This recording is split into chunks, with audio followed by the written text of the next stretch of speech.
Hello friends, कैसे हैं आप लोग। आज हम लोग पढ़ेंगे एमएसके यानी मास्टर ऑफ आर्ट्स इन संस्कृत, जिसमें आज हम लोग पढ़ेंगे एमएसके 001 के खंड 1 में इकाई 1 महाकाव्य, जिसमें आज हम आपके लिए लेकर आए हैं जानकी हरणम। तो वीडियो स्टार्ट करने से पहले जो भी फ्रेंड्स हमारे चैनल पे नए आए हैं कृपया चैनल को सब्सक्राइब कर ले और बेल आइकन को प्रेस कर दे, ताकि जो भी लेटेस्ट वीडियो हमारे चैनल पे आए वो सबसे पहले आपको मिल सके। तो आइए ज्यादा टाइम को न लेते हुए चलते हैं अपने टॉपिक पर।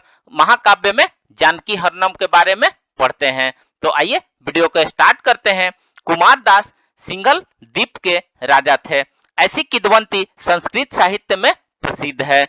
सिंघल के पूजावली नामक ग्रंथ से ज्ञात होता है कि राजा मोगलान कुमारदास सिंघल में 9 वर्षों तक राज्य करके कालिदास की चिता पर आत्मघात कर मर गया।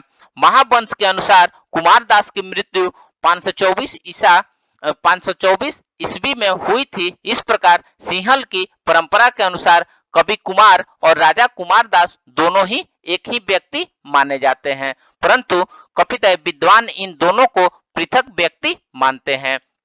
काशिका का प्रभाव इनके ग्रंथ पर विशेष रूप से दिखाई पड़ता है, अतः इनका समय सप्तम शतक का उत्तरार्ध माना जाता है।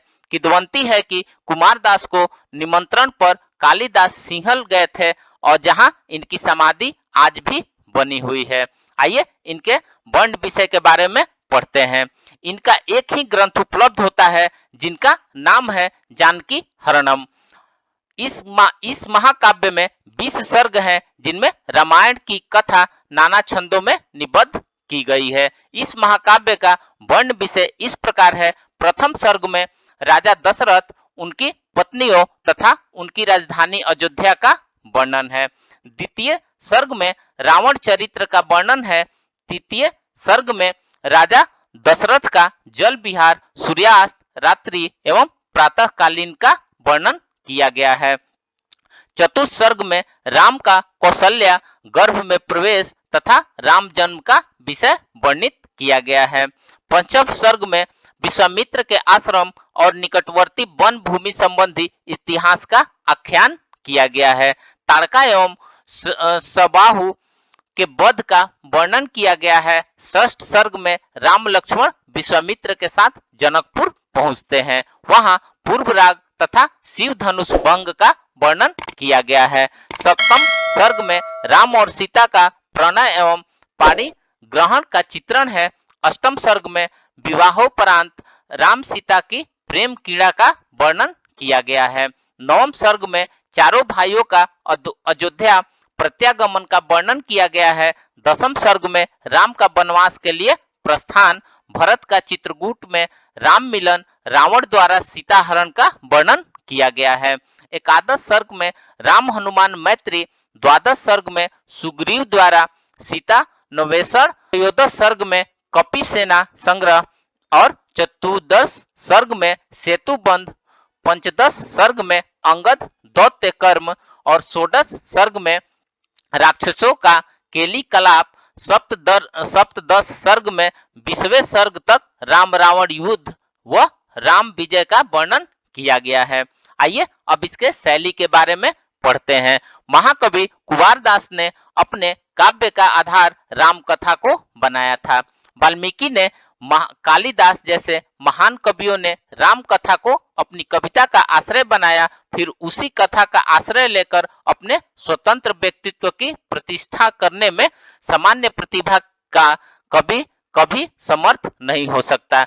जानकी हरण महाकाव्य निसंदेह रघुवंश की अपेक्षा प्रयत्न श्रेष्ठ और कृत्रिम है।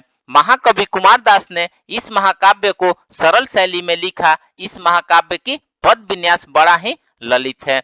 उसमें मन को मोहित करने की क्षमता है। कुमारदास ने अपने महाकाव्य का शुभारंभ अयोध्या वर्णन से किया है। कवि ने प्रथम सर्ग के प्रारंभिक 12 श्लोकों में अयोध्या का बड़ा ही सुंदर चित्रण किया है। जानकी हरण के प्रथम सर्ग का श्लोक में अयोध्या नाम एक नगरी थी जो अतिशय समृद्धि के कारण नगरों में श्रेष्ठ थी। ऐसा लगता था कि मानो यह नगरी स्वर्ग में रही हो और अपनी समृद्धि के भार के कारण पृथ्वी पर चली आई हो तथा समी वृक्ष के तुल्य लगती थी, जिसके भीतर कुल क्षत्रिय की अग्नि सन्निहित हो। महाकाव्य के लिए अपेक्षित प्रकृति चित्रण भी इसमें उपलब्ध होता है। वस्तुतः शरद आदि ऋतुओं का वर्णन तथा चंद्रोदय सूर्योदय आदि का वर्णन में कवि को अच्छी सफलता मिली है। इसमें कहीं कहीं कालिदास जैसी रम्यता है। प्रभात का इतना सुंदर मानवीकृत वर्णन दुष्प्राय ही आपको मिलेगा। डॉक्टर बचन देव कुमार का मत है कि कालिदास के रघुवंश का जानकी हरणम ने अनुगमन किया है, फिर भी उसमें कालिदास को प्रसन्न शैली का अभाव है। कुमारदास ने भारवी के पथ पर सजगता से अनुगमन किया है तथा नायक नायिका उद्यान क्रीड़ा रति क्रीड़ा जल क्रीड़ा पान गोष्ठी सचिव मंत्रणा दूत संप्रेषण युद्ध आदि का परंपरा अनुमोदित वर्णन किया है। इतना ही नहीं, उन्होंने भारवी के चित्रबंध की परंपरा को आगे बढ़ाते हुए एकाक्षर द्वैक्षर श्लोकों की रचना की। इससे वे विस्मय स्फारित प्रशंसा के अधिकारी तो बनते हैं, किंतु काव्य के सुकुमार मार्ग से हटते हुए दिखाई पड़ते हैं। कुमारदास कालिदास के काव्यों के बड़े भारी भक्त थे और उन्होंने कालिदास की वैदर्भी शैली की सफलता से अनुकरण किया है।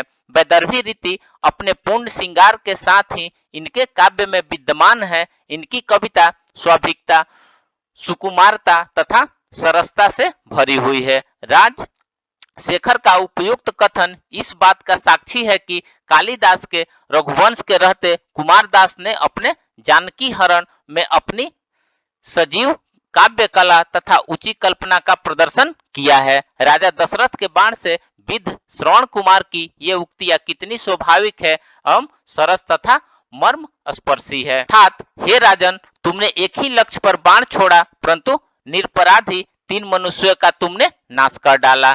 मेरी ही आंखों से दृष्टि का काम लेने वाले मेरे बूढ़े माता पिता और मैं, ये तीनों एक ही बाण से मारे गए।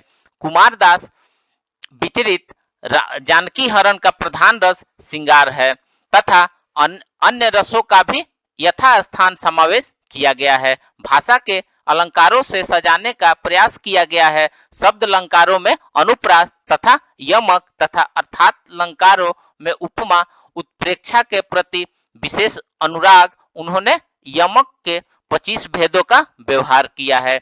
जहां तक छंदों का संबंध है, उन्होंने छोटे छंदों का अधिक प्रयोग किया है।